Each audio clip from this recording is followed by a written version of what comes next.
Now we're gonna move on to rollers. Rollers are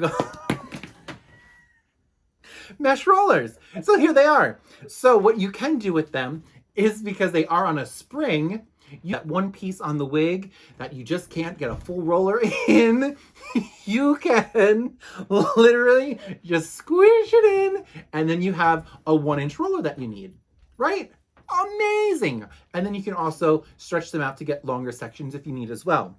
And another fun tip is, if you need to do candlesticks, you can take the blue roller and the orange roller and it can fit inside.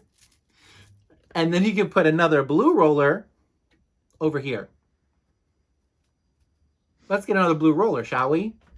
Magical. So we have a blue roller, we put in the orange roller, and then to make a candlestick roller, we can take this and fit it on the other side.